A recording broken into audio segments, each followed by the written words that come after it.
जय श्री राधे कृष्णा। आप सभी का भवानी शंकर शास्त्री 94 चैनल में स्वागत है।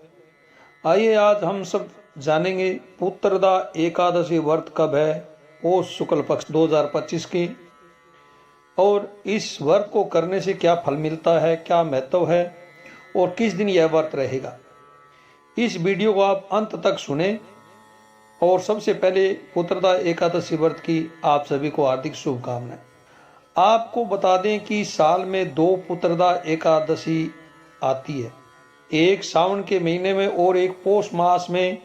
दोनों का अपना अपना महत्व है, इसलिए दोनों एकादशी का व्रत करना चाहिए। ऐसे कहा जाता है कि जो साल भर एकादशी व्रत करता है और एकादशी पर लक्ष्मी नारायण जी की पूजा करे, द्वादशी पर व्रत खोलता है, उसके घर में सुख समृद्धि एवं खुशहाली आती है। और इसके अलावा वंश वृद्धि का वरदान भी प्राप्त होता है और पुत्र की प्राप्ति होती है और घर में सुख समृद्धि का वास होता है।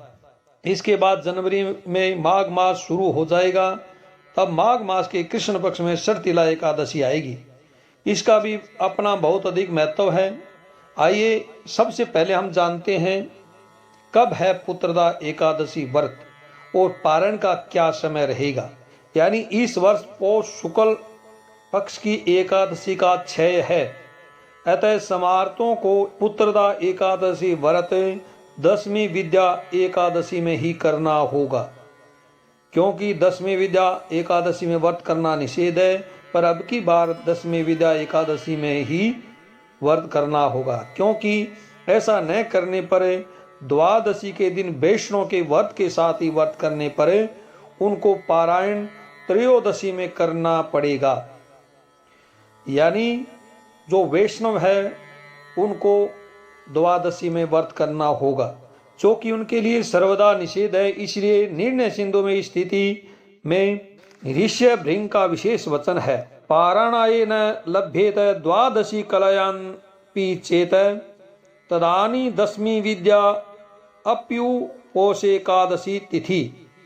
इसलिए इस वर्ष यह पुत्रदा एकादशी व्रत समार्तों के लिए 30 दिसंबर 2025 को रहेगा और वैष्णव के लिए 31 दिसंबर 2025 के दिन लिखा गया है शास्त्रों में।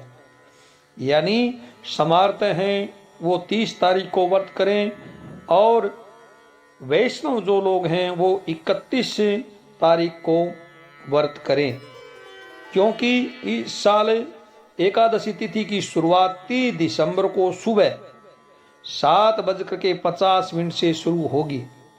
इसका समापन अगले दिन 31 दिसंबर को सुबह 5 बजे हो जाएगा।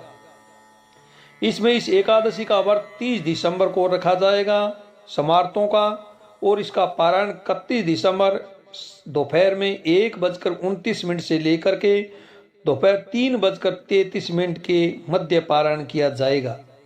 इस व्रत के पुण्य प्रताप से साधक के सुख सौभाग्य और वंश में वृद्धि होगी और खासकर पुत्र प्राप्ति का वरदान मिलता है। और जो 31 दिसंबर को जो व्रत करेंगे वैष्णव लोग, वो 1 जनवरी को पारायण करेंगे।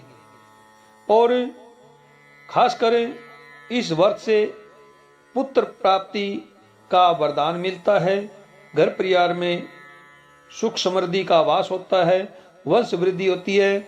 और इस व्रत को किसने किया था, पुत्रदा एकादशी का व्रत? भगवान विष्णु कहते हैं कि त्रिलोक में इससे बढ़कर दूसरी कोई तिथि नहीं है। इस एकादशी का व्रत राजा सुकेतुमान ने किया था, जिसके फल से उन्हें तेजस्वी पुत्र प्राप्त हुआ। ऐसा कहा जाता है कि जो इस व्रत को करता है वे इस लोक में पुत्र पाकर मृत्यु के पश्चात स्वर्ग लोक को जाते हैं और समस्त पाप नष्ट हो जाते हैं। और इस व्रत करने से सभी मनोकामनाएं भगवान विष्णु माता लक्ष्मी परिपूर्ण करते हैं और भगवान की कृपा उस घर पर बनी रहती है। और एकादशी का व्रत करने से समस्त पितरों की कृपा प्राप्त होती है, उनके पितृगण है वो प्रसन्न होते हैं। और एकादशी के व्रत के दिन भगवान विष्णु गोपाल सहस्रनाम और विष्णु सहस्रनाम पाठ, ओम नमो भगवते वासुदेवाय, इस मंत्र का भी जाप करते रहें। भगवान कृष्ण के, अपने इष्ट देवता के, कुल देवताओं के मंत्र स्तोत्र का पाठ करें और गौ सेवा करें। इस दिन गरीबों को भोजन खिलाएं और गौओं को जो खाने की जो सामग्री हो गौ माता को खिलाएं, गौ माता का शुभ आशीर्वाद पाएं और भगवान का कीर्तन संकीर्तन करते रहें। बोले लक्ष्मी नारायण भगवान की जय, विष्णु भगवान की जय।